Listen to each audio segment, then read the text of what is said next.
Muy buenas a todos, gente. ¿Qué tal? ¿Cómo estamos? Aquí Bertito en el multiverso. Un día más. Con todos vosotros. ¿Tarda el alma 49 días en reencarnarse de nuevo?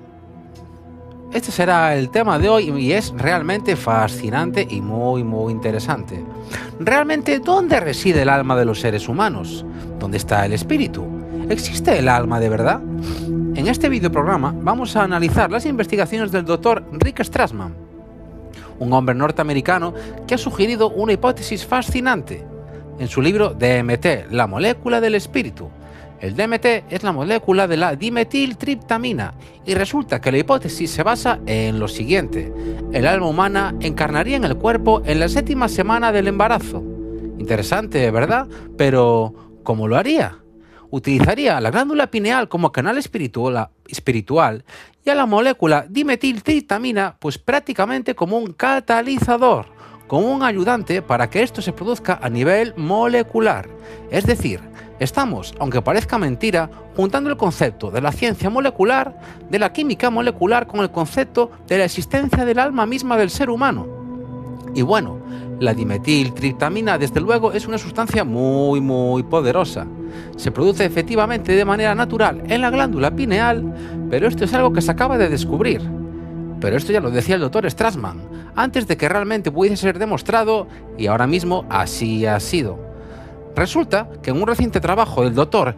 Jimo Borjigin de la Universidad de Michigan, publicado en la revista Biomedical Chromatography, resulta que se ha conseguido documentar la presencia de dimetiltriptamina en glándulas pineales de ratas vivas, sí, algo que podría ser extrapolable efectivamente al ser humano.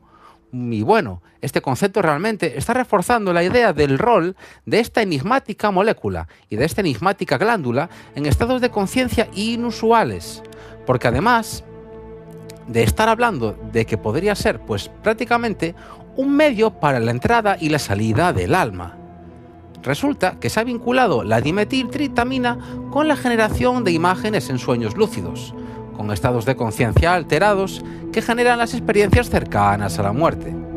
Pues prácticamente con lo que sería ver una realidad que se solapa con la nuestra. Como hemos hablado muchas veces, lo que expone Lovecraft, que está ahí, que nos mira y que somos conscientes de ella. Bueno, a su vez, Rick Strassman ha asociado el hecho de que la glándula pineal se hace visible en el feto humano ni más ni menos que a los 49 días, lo cual es increíblemente interesante. Y esa sería la misma cantidad de días que un alma tarda en reencarnarse según el bardo Todol, es decir, el libro tibetano de los muertos. Y esto es algo fascinante, porque evidentemente la glándula pineal se hace visible en el feto a las 7 semanas de la concepción, y esto coincide con el momento en el que comienzan a aparecer los primeros caracteres masculinos o femeninos en el feto, como si realmente el alma ya hubiese elegido ser un hombre o una mujer, y de repente apareciera a nivel natural en esa 7ª semana de gestación. Además de eso, Strassman teoriza que el DMT, esta dimetiltriptamina, realmente estaría haciendo accesible al ser humano lo que podría ser el acceso a la realidad que hay después de la muerte, más allá. Al tiempo de la muerte y más allá, hemos dicho, pero claro, es muy arriesgado, y en la ciencia actual decir que la fuerza vital de un hombre, de un Homo sapiens sapiens, pues entra y sale a través de una glándula, sería un poco, vamos a decir, atrevido. Pero bueno, esto es así. Lo que pasa es que si empezamos a estudiar, por ejemplo, lo que los budistas hablaban de lo que era el bardo, es decir, un estado intermedio entre lo que es la vida y lo que sigue después de la vida, es decir, lo que ocurre después de morir. Pero bueno, esto enlaza muchísimo con lo que otras culturas han estado exponiendo y lo que la ciencia también ha estado estudiando al respecto de las experiencias cercanas a la muerte, las famosas ECMs, que son un tema increíblemente interesante y da mucho que pensar si te pones a investigar un poco acerca de ello, lo cual te invito a hacer, porque te invitará a ver una realidad que jamás te habrías planteado seguramente si no has hurgado en estos temas. Pero bueno, en el bardo resulta que la conciencia vaga por este mundo intermedio. ese limbo que aparece también en la cultura católica, y resulta que tarda 49 días en estar lista. Lo mismo que tarda, pues evidentemente, supuestamente, esa alma en aparecer en un feto humano. Entonces, ¿sería posible que la glándula pineal realmente pudiese actuar, pues casi como una antena o un pararrayos para el alma? ¿Es la glándula pineal nuestra conexión con el más allá? ¿Para todas las posibles almas que pudiesen entrar en un cuerpo? Bueno, el movimiento de esta energía, los residuos quizás de la fuerza vital del pasado hacia el presente, y pues podría realmente ser el primer flash de dimetiltriptamina, la primera acción que hace la glándula pineal. Y esto es algo fascinante, porque estaríamos hablando de que cuando se activa esa antena, ese pararrayos, se genera esa primera cantidad de dimetiltriptamina, y entonces ya el alma entra en el ser humano. Claro, pero esto pues sería prácticamente el amanecer de la autopercepción, ¿no? De la entidad pues como diferenciada de lo que van a ser las demás entidades de la naturaleza. Esto es algo realmente increíble, que ya Descartes estuvo exponiendo cuando hablaba de que el alma realmente residía en la glándula pineal. Pero claro, ¿podría realmente un concepto tan etéreo como este, como decíamos, meterse en el laboratorio? Y ¿qué pasaría realmente si estimulásemos artificialmente esa glándula y la producción de esa dimetiltriptamina? Pues resulta que científicos como el bueno de Strassman y el doctor Persinger, neuropsicólogo de la Universidad de Oriente en Canadá, o incluso el doctor Sergio Felipe Oliveira de la Universidad de Sao Paulo, resulta que han estado realizando diferentes análisis, diferentes experimentos, con la estimulación de la glándula pineal, y resulta que la estresaban artificialmente. Y además, con eso, ellos lo que pensaban es que serían capaces de convertir estas ondas electromagnéticas, que es lo que hacían, en estímulos neuroquímicos y ver qué pasaba.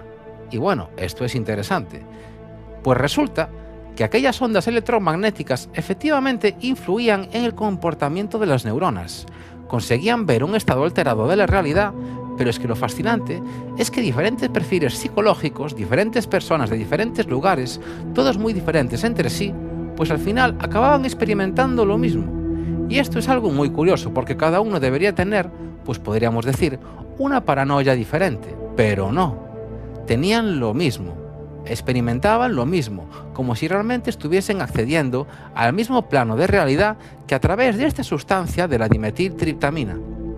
Y el doctor Persinger, por ejemplo, realizó unos análisis y unos experimentos con lo que él llamó el casco de Dios. Aparecieron experiencias extracorpóreas, luces en el túnel, empezaron a notar presencias, etcétera, etcétera. Y resulta que esto enlaza también bastante con lo que sería la segregación de la melatonina, que se piensa que también aparece la glándula pineal al respecto. Y esto es muy curioso, porque la segregación de melatonina se reduce drásticamente a partir de los 7 años de edad. Y es en esa etapa de la maduración de los niños en donde dejan de aparecer lo que se ha llamado en medicina como los amigos imaginarios. Ya sabéis a qué me refiero. Como si esa glándula, al estar activada de manera especial durante la infancia, realmente estuviese permitiendo a los niños ver un estado de realidad en donde hubiese seres que estuviesen ahí, solapados con nuestro mundo, con nuestro universo, con nuestra realidad, pero que no pudiésemos ver. Esto es increíble porque, por ejemplo, los trabajos de Leo Strassman exponen que la dimetiltriptamina realmente estaría introduciendo a una apertura cerebral que estaría provocando una dilatación del espacio y del tiempo. Es decir, permitiría traspasar prácticamente las barreras del espacio y del tiempo, y esto es algo fascinante porque, por ejemplo, hizo algunos experimentos con más de 60 voluntarios humanos, les proporcionó 400 dosis de dimetiltriptamina y de repente todos ellos empezaron a ver misteriosos seres que ellos definían. Aquello como si fuese un dimetiltriptaminaverso, palabreja más es dimetiltriptamina verso. Lo siento, pero esta palabreja me trae por la calle de la amargura. Un universo que solamente es capaz de verse a través de esta sustancia. Y entonces empezaron a describir la misma sensación todos y cada uno de ellos. Todos veían lo mismo, todos experimentaban lo mismo. Lo que aquí ocurría era algo digno de estudio para la ciencia y que realmente era una realidad palpable. Pues en principio, como una especie de crisantemos, unas flores de cristal, que son como unos patrones de dibujos geométricos entrelazados de espléndidos colores. Además, de hecho, también veían como una especie de cúpula, que era realmente como una cúpula enjollada. Y además, después de eso, normalmente observaban caracteres escritos exóticos, como runas, jeroglifos o letras hebreas, pero que además la gente en este experimento decía que no eran al azar. Parecía podríamos decir, un tipo de idioma perfectamente construido. Todo tenía sentido, no era un alfabeto de fantasía, no era al azar, era algo que desde luego tenía significado, tenía un sentido, y eso es algo realmente fascinante, puesto que aparecían, como decíamos, diferentes colores de ese crisantemo, pero después, atravesar esa membrana que parece que ser esas figuras geométricas y se entra en esa otra realidad que está ahí esperándonos.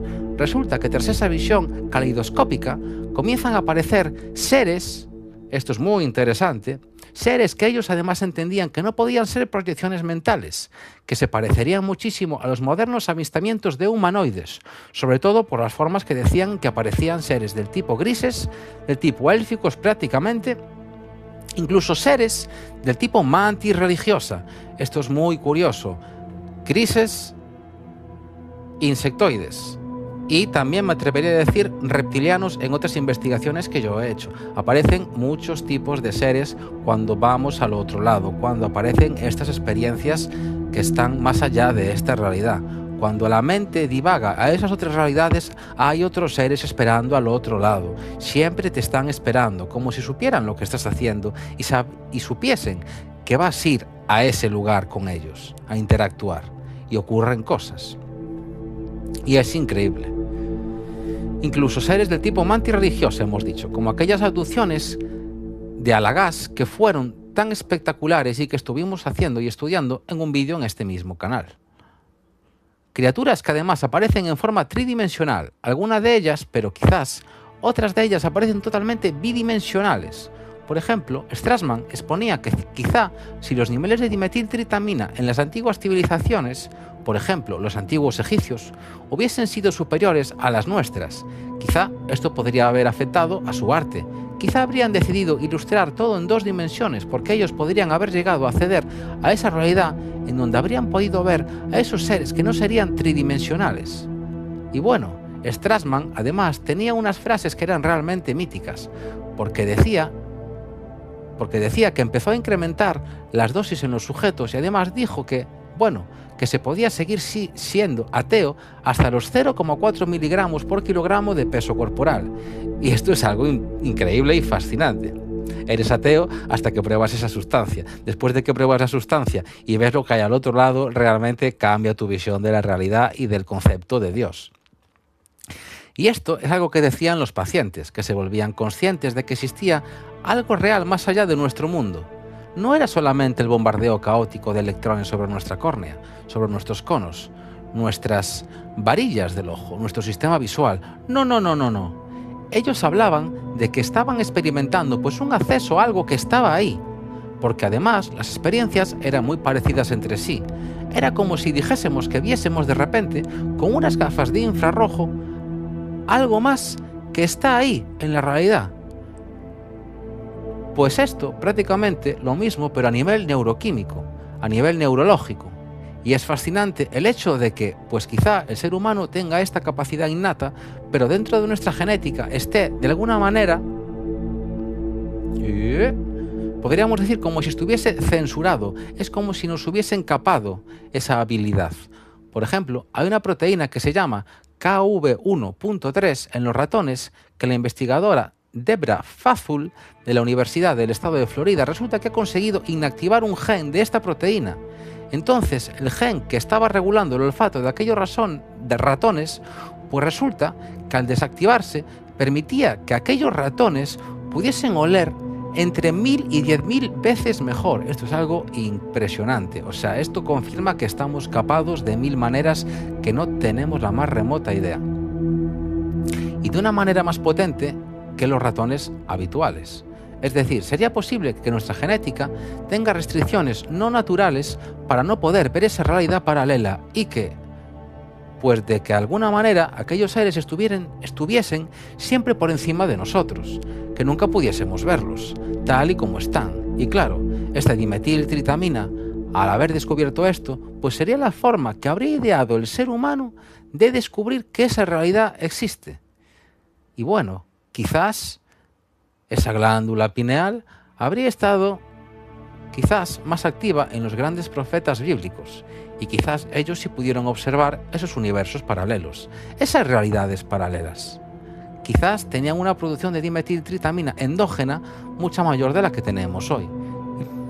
Después de esta pequeña interrupción, seguimos con el vídeo. Discúlpenme. Y luego, por otra parte, nos tenemos que empezar a pensar un poco qué es la realidad. ¿Qué es este mundo que nos rodea? ¿Qué es todo este universo? ¿Acaso hay algo más allá? ¿Algo que no podemos ver? Porque, por ejemplo, los perros, las abejas, los gatos, ven más espectro de luz visible que nosotros. Sí, realmente, si nos pusiéramos en sus ojos, pues prácticamente pensaríamos que los animales tienen casi una visión alienígena. Pero aunque no pudiésemos reconocerlo efectivamente, esa realidad, ese espectro, esa totalidad de esa realidad está ahí, aunque nosotros no podamos verlo, pero existe. Todo esto está ahí y nosotros no somos conscientes de ello porque no podemos percibirlo. Por ejemplo, de acuerdo con Kevin Williams, operador de una página web que se dedica a la recopilación de experiencias cercanas a la muerte, resulta que las entidades que aparecen en nuestras experiencias en las CCM son idénticas a las que aparecen en la dimetiltritamina verso, en esa realidad que está ahí subyugada con la nuestra. Es decir, aparecerían los grises, aparecerían los insectoides, aparecerían reptilianos y aparecerían los famosos seres nórdicos, que son como nosotros, pero de tez blanca, muy bellos, ojos azules y pelo grisáceo. Luego, por otra parte, pues sí que aparecen diferentes menciones a localizaciones muy similares en diferentes experiencias, pues como si fuese una especie de palacio de cristal, entidades con los ojos negros que nos miran. Y bueno, pues bastante curioso el hecho de que aparecen hasta robots del tipo mecánico. Y bueno, con toda esta casuística realmente, si nos damos cuenta, es la misma que acaba protagonizando los encuentros forteanos, ¿no? Los encuentros del tercer tipo en muchas ocasiones, la extrañeza del fenómeno ovni, lo más raro que acaba pasando en la realidad y que nos encanta estudiar en este canal. Y bueno, pues a través de esta sustancia resulta que la gente acaba observando lo mismo que en esos encuentros, y esto me parece totalmente fascinante e increíble, lo cual demuestra que hay otra realidad por encima de la nuestra, a la cual no tenemos acceso o estamos vetados a ella, si no utilizamos la dimetiltriptamina. Vamos, que esa sustancia, el DMT, nos conectaría con otras realidades que están por encima de la nuestra, con otras realidades paralelas, otros universos y otros mundos. Y nos haría pensar que quizás todo esto que estamos viviendo sea parte de una gran simulación de la cual no tenemos la más remota idea. Si te ha gustado el vídeo, dale a like, suscríbete y nos vemos en el siguiente episodio. ¡Nos vemos!